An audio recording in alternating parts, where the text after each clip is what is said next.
आप सभी का मेरे चैनल पर स्वागत है। क्लास 11th डेप्रीशिएशन का टॉपिक जिसको आज हम इस वीडियो में कवर करेंगे। डेप्रीशिएशन क्लास 11th का एक इम्पॉर्टेंट टॉपिक है जो 12th में भी हमारे काफ़ी यूज़फुल रहेगा। तो हमें सीखना है कि किस तरीके से हम डेप्रीशिएशन लगाते हैं, क्या इसका मीनिंग है। तो अपनी आज ये जो इस वीडियो का जो हमारा पार्ट है वो थ्योरेटिकल पोर्शन हम करेंगे एंड ये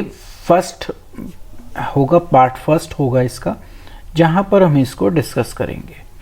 तो चलिए स्टार्ट करते हैं पार्ट फर्स्ट जो है वो सबसे पहले हम यही समझ पाएँ कि डेप्रीशिएशन क्यों लगाया जाता है। सबसे पहले हमें इस क्वेश्चन का आंसर मिलना चाहिए। तो अभी हम सबसे पहले यही समझते हैं कि डेप्रीशिएशन क्यों लगाया जाता है। तो एक कंसेप्ट हमने अभी सीखा था थ्योरेटिकल पोर्शन में, मैचिंग प्रिंसिपल, जहां हम मैच करते हैं रिवेन्यू को किससे, एक्सपेंसेस से। तो रिवेन्यू जनरेट करने के लिए हम जितने भी एक्सपेंस करते हैं वो उसी सेम पीरियड में काउंट होना चाहिए, जो ये असर्टेन करने में हमारी मदद करता है कि हम प्रॉफिट एंड लॉस सही उस पर्टिकुलर ईयर का निकाल रहे हैं। तो क्योंकि हम उस पर्टिकुलर एसेट को उस ईयर में यूज़ करते हैं फॉर जनरेटिंग रिवेन्यू, इस वजह से उस रिवेन्यू को जनरेट करने के लिए उस एसेट में जो भी उसकी वैल्यूएशन में डिक्रीज़ हुआ, डाउन हुआ, कोई भी उसका रीज़न हो सकता है, वो उसका एक्सपेंस कहलाता है और उसी को हम डेप्रीशिएशन कहते हैं और उसी डेप्रीशिएशन को फिर हम उस साल दिखाने की कोशिश करते हैं। पहला कारण, अगर कोई कॉस्ट इनकर की जाती है जिसका बेनिफिट जो है एक्सटेंड किया जाए, कॉस्ट इनकर यहाँ पर वो कह रहे हैं उस पर्टिकुलर एसेट को परचेज करना, और वो एसेट जो है एक अकाउंटिंग पीरियड से ज़्यादा समय तक हम उसको जैसे यूज़ करते हैं, उसके बेनिफिट को यूज़ करते हैं, ये कहीं से भी जस्टिफाई नहीं करता कि हम उसकी पूरी की पूरी कॉस्ट को एक ही साल में एज एक्सपेंस क्या कर ले, चार्ज कर ले। तो इसी वजह से उसकी जो भी पर्टिकुलर एसेट की कॉस्ट होती है उसको हम स्प्रेड ओवर कर देते हैं बिटवीन द डिफरेंट एक लाइफ जो उसकी होती है पर्टिकुलर एसेट की, उसके पीरियड में जहाँ जितने भी साल वो हमें बेनिफिट पहुँचाएगी एंड उतने ही साल में हम धीरे धीरे उस पर्टिकुलर एसेट को डेप्रीशिएट करते रहते हैं, जिसको हम ऐसी फिक्स्ड एसेट्स को हम टेक्निकली डेप्रीशिएबल एसेट भी कहते हैं, और वो रिड्यूस होती है धीरे धीरे। और वो रिड्यूस क्यों होती है, क्योंकि हम कहीं ना कहीं उसका यूज़ कर रहे हैं फॉर जनरेटिंग रेवेन्यू। तो इस वजह से हमें क्या करना पड़ता है, डेप्रीशिएशन को चार्ज करना होता है, जिससे हम करेक्ट प्रॉफिट एंड लॉस को असरटेन कर पाएँ। अब डेप्रीशिएशन क्या है, जिसको हम बार बार बोल रहे हैं। तो डेप्रीशिएशन का अगर मीनिंग हम समझे तो decline in the value of a fixed assets होता है। रीज़न हो सकते हैं कि हमने उसका यूज़ कर लिया, टाइम बीत चुका बिना यूज़ करे भी, और ऑब्सोलेंस हो जाए। ऑब्सोलेंस का मतलब होता है कि वो आउट ऑफ जो है यूज़ चली जाए, मतलब कि हमारे पास लेटेस्ट टेक्नोलॉजी आ जाए, तो फिर हमें उसे ऑब्सोलेंस करना पड़ता है।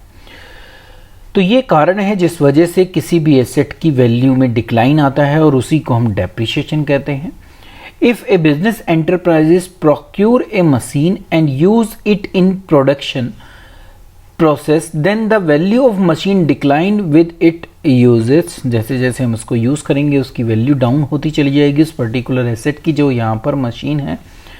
अगर मशीन यूज़ में नहीं भी है प्रोडक्शन प्रोसेस के, तो हम ये नहीं कह सकते कि उस पर्टिकुलर एसेट को अगर हम मार्केट में बेचने चाहें तो उसका वही सेल प्राइस मिल जाएगा जितना हमने उसको कॉस्ट उस पर इनकर की थी, क्योंकि समय बीत चुका है। तो कोई भी चीज़ अगर हम एक दिन बाद भी बेचने की कोशिश करें तो जितने पे हमने परचेस किया है उतने पे नहीं बिक सकती।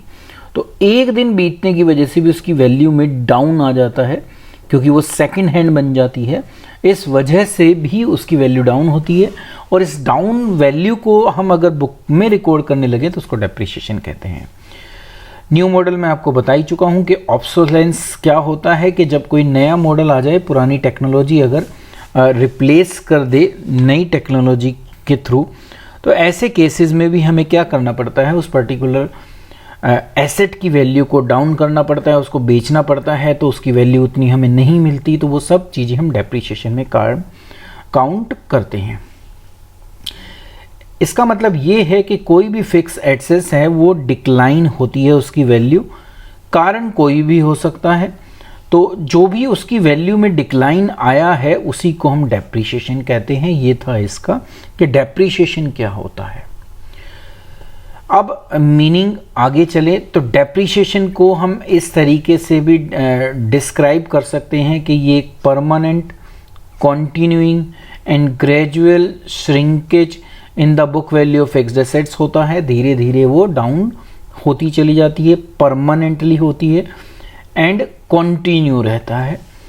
It is based on the cost of asset, जिस वैल्यू पर हम उसको परचेज करते हैं उसी पर ये डेप्रीशिएशन काउंट किया जाता है।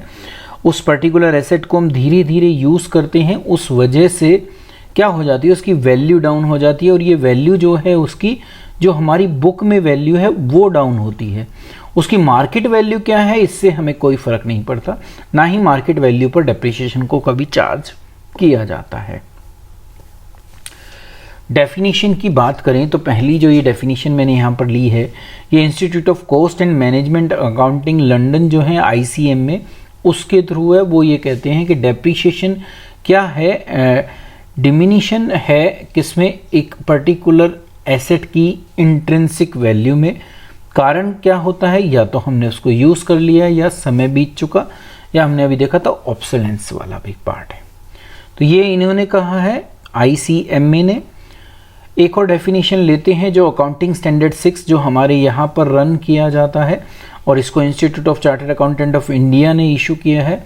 ये क्या कहते हैं, ये कहते हैं कि measure of the wearing out, consumption और other loss of value of depreciable asset arising from use, effluxion of time या passage of time, obsolescence through technology and market change.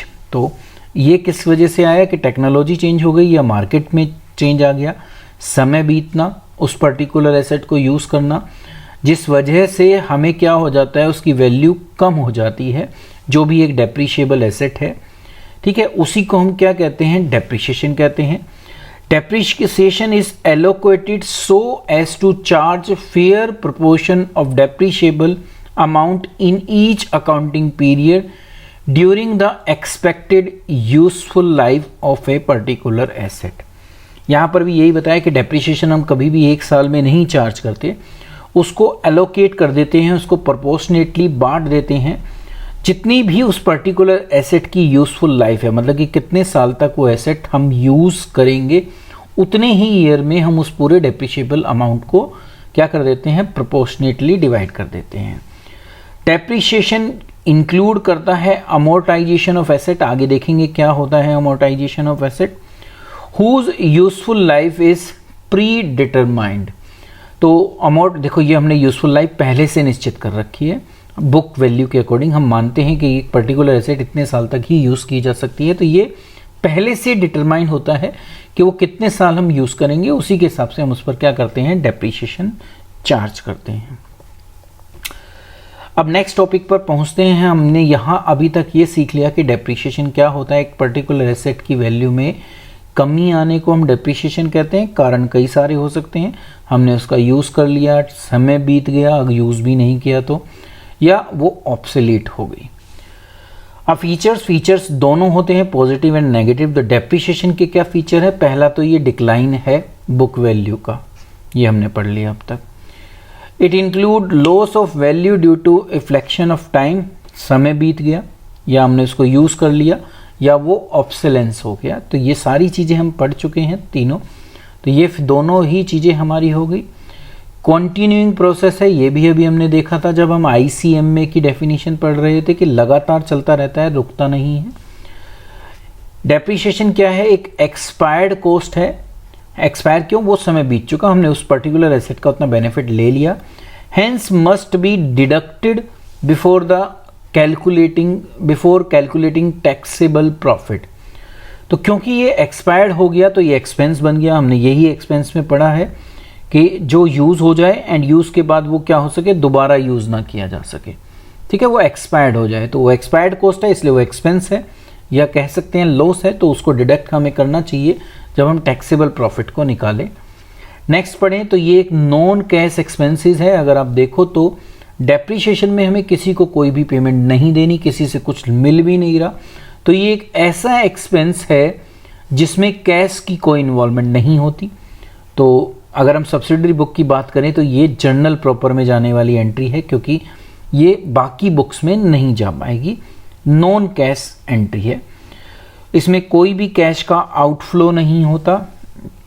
ये एक प्रोसेस है राइटिंग ऑफ करना, किसी भी capital expenditure को अपनी बुक में उसकी वैल्यू को धीरे धीरे कम करना जो हम पहले से खर्च कर चुके हैं और जिसके बेनिफिट के थ्रू हम रेवेन्यू जनरेट कर रहे हैं। तो ये फीचर्स थे। अब डेप्रिसिएशन जैसी ही जो सिमिलर टर्म्स हैं उसमें एक डिप्लीशन आता है। डिप्लीशन का मतलब क्या होता है और कहाँ ये यूज होता है डेप्रिसिएशन की जगह? The term depletion is used in the context of extraction of natural resources. देखो, नेचुरल रिसोर्सेज को जब हम खोद कर निकालते हैं, उसका एक्सट्रैक्शन करते हैं, जैसे माइंस वगैरह, क्वेरीज वगैरह, तो वहां पर हम डिप्लीशन वर्ड क्यों यूज करेंगे? क्योंकि वो क्या कर रहा है, जितना हम उसको निकालते जा रहे हैं उसकी अवेलेबिलिटी क्वांटिटी फॉर्म में कम होती जा रही है। एक नेचुरल रिसोर्सेज है जिसका जितना हम यूज करेंगे, जितना उसको प्रयोग में लाएंगे, वो उतनी ही रिड्यूस होती चली जाएगी। तो ऐसे केस में हम उसको डिप्लीशन कहते हैं। एक और ऐसी है जिसको हम अमोर्टाइजेशन कहते हैं। अमोर्टाइजेशन क्या है? अमोर्टाइजेशन है राइटिंग ऑफ करना, वही फिर वैल्यू को डाउन करना। एक जो इंटेंजिबल एसेट है, इंटेंजिबल एसेट जिसको देखा और छुआ नहीं जा सकता, तो उसके ऊपर डेप्रिसिएशन नहीं लगता, उस पर अमोर्टाइजेशन लगता है। मतलब सेम है सबका कि वैल्यू को डाउन करना। अब चाहे वो पेटेंट हो, कॉपीराइट हो, ट्रेडमार्क हो, फ्रेंचाइजी हो, गुडविल हो, ये सब अमोर्टाइज होती हैं क्योंकि ये इंटेंजिबल एसेट्स हैं। इसकी जो वैल्यू है वो कम होती है। क्यों? क्योंकि उसकी जो यूटिलिटी थी वो धीरे धीरे क्या होती जा रही है? कम होती जा रही है, जैसे जैसे समय बीतता जा रहा है।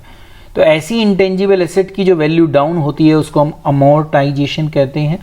उम्मीद करता हूं कि आप समझ पाए कि अमोर्टाइजेशन डेप्रिसिएशन की टर्म से अगर टेक्निकली सोचे तो कैसे अलग है।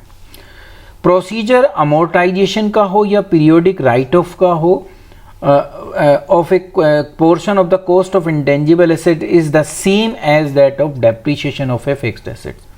तो जैसे हम किसी भी फिक्स्ड एसेट्स पर डेप्रिसिएशन चार्ज करते हैं उसी तरीके से अमोर्टाइजेशन भी होता है, और हम कहें तो डिप्लीशन भी उसी तरीके से होता है।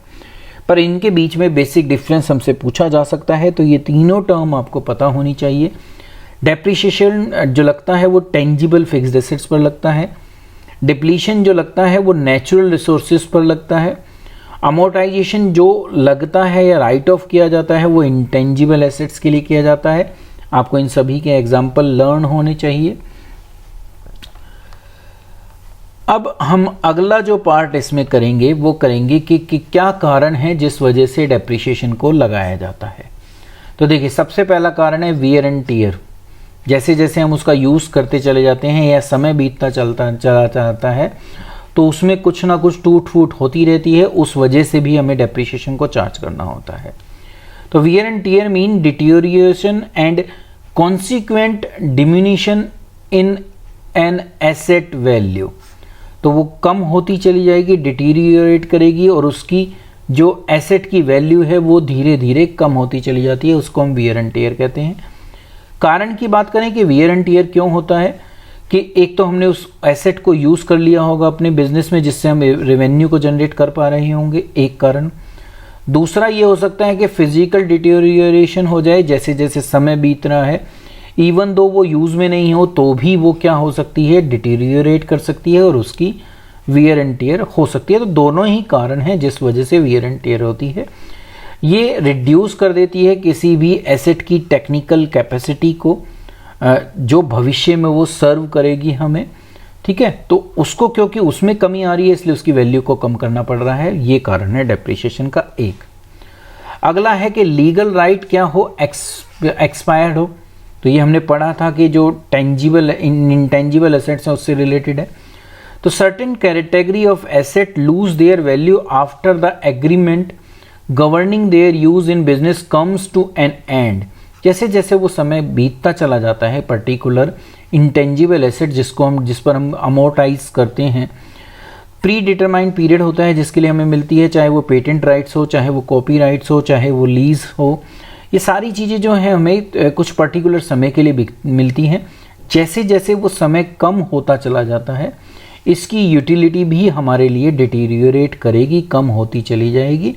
ठीक है, क्योंकि हमारे पास वो जो एक्स्ट्रा एक तरीके से एक मोनोपोली राइट थी वो धीरे धीरे कम होती चली जाएगी। जो लीगल बैकिंग अप हमें मिली थी वो धीरे धीरे कम होती चली जाती है। तो ये भी एक कारण है डेप्रिसिएशन का। ऑब्सोलेंस, ये मैं आपको बता ही चुका हूँ। ऑब्सोलेंस का मतलब क्या है? जब कोई भी चीज़ आउट ऑफ डेट हो जाए, मतलब कि वो पुरानी हो जाए, वो चलन से बाहर हो जाए, क्योंकि हमारे पास उससे बेटर अवेलेबिलिटी ऑफ एसेट है।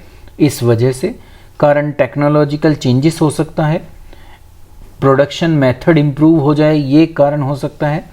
मार्केट में डिमांड जो है उस पर्टिकुलर प्रोडक्ट की वो चेंज हो जाए, या कोई लीगल या अदर डिस्क्रिप्शन हो जाए, उस वजह से भी जब वो आउट ऑफ डेट हो जाएगी तो उसको ऑब्सोलेंस कहते हैं।